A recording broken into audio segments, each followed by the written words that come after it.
말씀드리는 이제 그 신실력주의 사회에 대해서 먼저 간단히 말씀을 드리면요.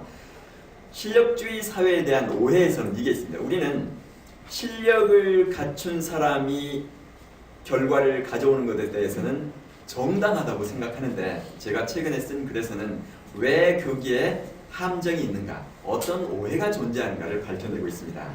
아까 말씀드린 것처럼 실력주의 사회에서 실력이라고 하는 것은 실력 플러스 노력인데, 제가 분석을 했더니 실력이라고 하는 것은 타고나는 거잖아요. 능력이라고 하는 것은. 그러니까 원래 내 것이 아니고 타고났어요. 와보니까 우연히 나는 능력이 타고냈고, 어떤 사람은 아주 능력이 없었고.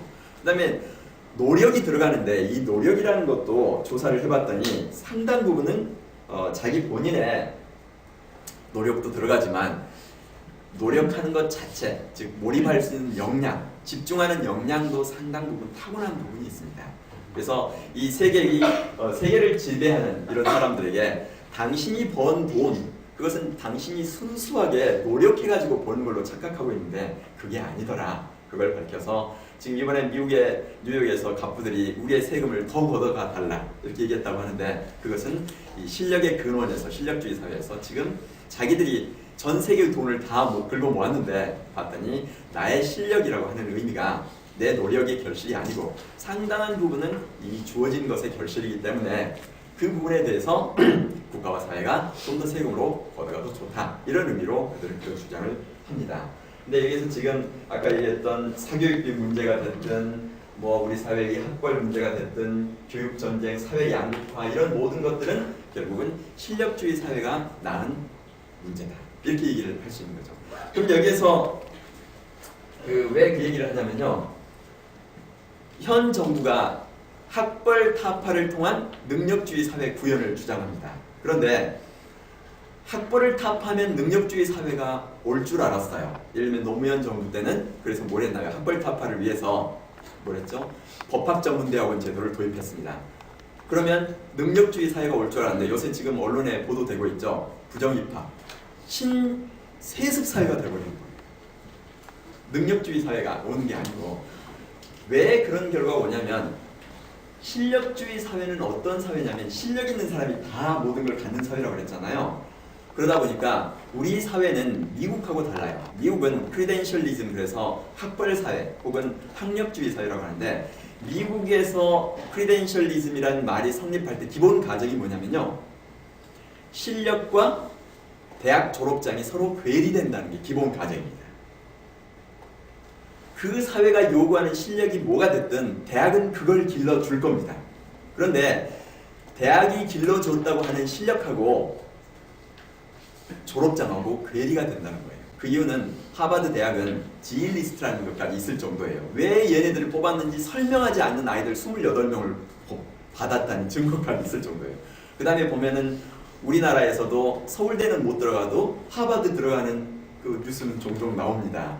특히 이제 갑부들 경우에는 그런 것도 가능하고요. 아랍 왕자도 하버드 가는 게 쉽고요. 우리하고는 달라요. 우리나라는 대통령 아들도 성적이 되지 않으면 서울대를 갈 수가 없는 시스템입니다. 그러니까 우리는 철저하게 실력이 뭐가 될지는 사회가 합의를 합니다. 그 합의된 실력에 의해서 대학을 뽑아요. 그 다음에 그 대학은 사회가 요구하는 실력이 뭐가 됐든 그 실력을 대학이 총역량을 동원해서 길러줍니다. 그런데 만약에 명문대학을 나온 애들이 실력이 없다고 가정하려면 두 가지가 성립해야 됩니다. 첫째는 뭔가요? 대학이 뽑을 때 실력 없는 애들을 뽑았어야 되죠. 두 번째로는 말만 명문대학이고 교육 역량이 없어가지고 그 머리 좋은 아이들을 갖다가 대학 시절에 다 엉터리로 만들었다는 이 두 가지 가정이 성립해야 되는데, 우리는 이 두 가지 가정 다 성립하지 않습니다. 아까 얘기한 것처럼 객관적인 실력을 철저히 사회가 합의한 실력을 갖춘 사람을 뽑습니다. 대학에서. 명문대는 걔네들이 사회가 요구하는, 사회가 생각하는 실력을 최대한 길러줍니다. 따라서 행시, 사시, 외시 뭐든 보면 서울대 연구대들이 왜 합격하나요? 학벌 때문에 합격하는 게 아니잖아요. 거기서 서울대 연구대라고 가산점 안 줍니다. 시험 봐서 합격했어요. 그건 우리가 생각하는 학벌하고는 달라요. 대학교 총장, 제 총장할 때 조사했더니 30%가 국립대 총장, 30%가 서울대 출신이에요. 그러면 국립대 총장이라고 서울대 국립대에서 총장 뽑을 때 우리에게 가산점 주느냐? 주지 않습니다. 국회의원도 그 당시에 보니까 30% 이상이 서울대 출신이고 가산점 안 줍니다. 왜 그러면 그런 상황이 오는가? 학벌 문제들이 제기가 되면 실력주의 사회에서 실력 있는 사람들이 한 대학에 다 몰리는 거예요. 걔네들이 실력의 근거에서 함께 모여서 살다 보니까 직장에 가도 또 그 실력을 가지고서 한 대학 출신들이 사회를 지배하게 되는 것이죠. 그러니까 학벌은 실력주의 사회가 만들어 놓은 그림자지 학벌을 탑하면 실력주의 사회가 오는 게 아니라는 말이죠. 그걸 우리가 오해를 하게 되면 학벌을 탑한다는 이유로 실력주의 사회도 만드는 게 아니라 오히려 역으로 세습 사회를 만드는 우를 범하게 되는 것이죠. 그래서 이런 이제 생각에 대한, 그러니까 우리 사회가 실력주의를 바라보는 관점, 그러니까 학벌을 바라보는 관점도 바꿔줘야 되고 실력주의를 바라보는 관점도 바꿔줘야 되는데, 그래서 실력주의 사회가 되고 나면 왜 지금 초중 고등학교가 절대 정상화될 수 없는가, 그리고 사교육비는 줄어들 수 없는가 하면, 정부가 대학에서 학생을 뽑을 때 정말 실력 있는 애들을 뽑겠다, 잠재력까지 뽑겠다 해가지고 실력의 기준을 복잡하게 하면 할수록 부모는 더 많은 돈을 쓸 수밖에 없죠. 그걸 다 충족시켜줘야 되잖아요. 따라서 실력주의가 정말 세심하게, 나중에 이제 뇌파까지 검사해서 한다면 뇌파 조작까지 해야 될 거 아닙니까? 더 많은 돈을 투자해야 합니다. 그래서 실력주의가 정교하게 되면 될수록 부모는 더 많은 돈을 투자해서 아이에게 그 모든 걸 다 갖춰줘야 합니다. 그러니까 실력주의 사회에서는 그 실력의 잣대를 향한 전쟁은 절대 줄일 수가 없어요. 중고등학교도 그 실력의 잣대를 길러주는 것 이외에는 해서는 부모들이 원하지 않습니다. 그래서 사회가 지금 우리 정부가 하고 있는 그 뭔가요? 그 고등학교 아니 그 직업세계에 맞는 그걸 뭐라고 부르죠? 뭐 만들어가지고 하잖아요. 예, 그 기준을 만들어가지고 하면 대학은 또 그 기준에 맞춰서 애들을 당연히 가르쳐요. 대학이 못 해낸다고 가정한다면 그 대학은 명문대학일 수가 없잖아요. 다만 이행기에 대학이 그걸 일반 대학이 안 하고 있을 때 직업대학에서 그걸 잠시 한다면 잠시 시차, 타임래그는 발생할 수 있지만 조금만 가면 그 실력 기준에 맞춰서 대학은 대출을 하게 되고, 그렇지 않으면 명문대가 될 수 없는 거죠. 따라서 아이들이 꿈과 끼를 살리고자 하더라도 실력주의 사회에서는 그 사회가 제시하는 실력의 잣대에 맞추어서 대비할 수밖에 없고, 실력의 잣대에 맞추어서 대학을 졸업하지 않으면, 그 실력을 갖추지 않으면 사회의 안전망이 구축되어 있지 않는 한 기다리는 것은 불행한 삶입니다.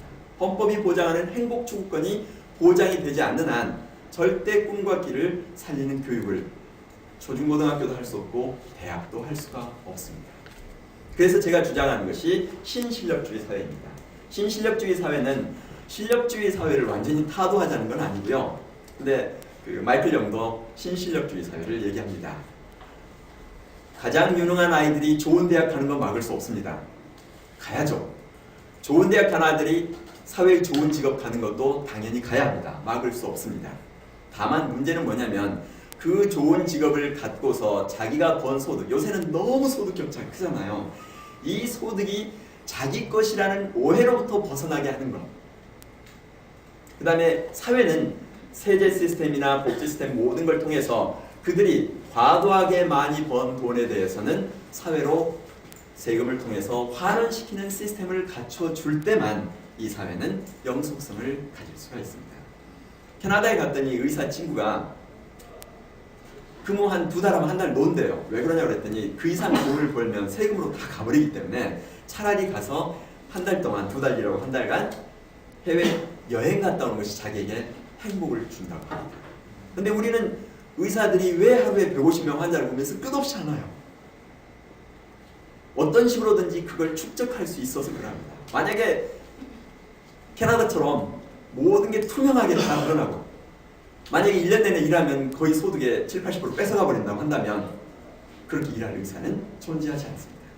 그러니까 지금 이제 우리가 주장하는 부분에 있어서는 그래서 내가 내 꿈과 길을 찾아서 열심히 졸업을 해가지고 그 길을 갔더니 일단 국가와 사회가 안전망 시스템 속에서 헌법이 정하는 행복추구권은 보장해 준다고 하면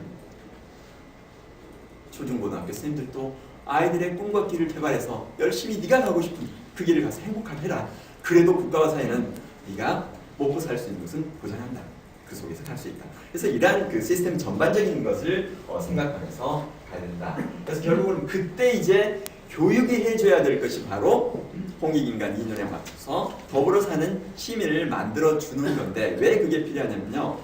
지난번에 MBC 토론회를 갔어요. 가가지고 이제 이 꿈꿔기 얘기도 하고 뭐 사교육부 얘기도 다 했는데 신실력주의 사회가 되지 않는 한 학교에서 그걸 해내는 것은 불가능합니다. 그랬더니 거기에 참석했던 그 토론자들이 공감을 했어요. 그때 변호사도 있고 의사도 있고. 그래서 제가 그 얘기했습니다. 그러면 신실력주의 사회가 되려면 60% 이상의 고소득자는 세금으로 내야 합니다. 그게 신실력주의 사회의 바탕입니다. 그랬더니 그건 내가 공감하기 어렵다. 왜 공감하기 어렵냐면요. 내가 정말 남들 놀 때 아니면 어떨 때 피땀 흘리면서 나와 싸워가면서 이룬 결실인데 그걸 내가 사회와 나눈다고 생각할 때 그건 내 몸의 일부를 잘라주는 것처럼 고통스러워집니다. 그래서 사회 시스템을 신실력주의 사회로 만드는 것은 교육계가 할 수 있는 역할이 아닙니다. 교육계가 할 수 있는 역할은 그러한 사회를 만들고자 할 때 내가 초등학교 때부터 유치원 때부터 고등학교 대학 때 배웠는데 보니까 내가 번 돈의 60% 이상은 우리 사회에 환원하는 것이 논리적으로 타당하고 바람직하다고 내가 배웠고 나도 공감한다. 이러할 때 신실력주의 사회는 작동할 수가 있습니다. 그래서 학교가 해줄 수 있는 것은 아이들의 마음속에 가슴속에 내가 번 돈에 아니면 내가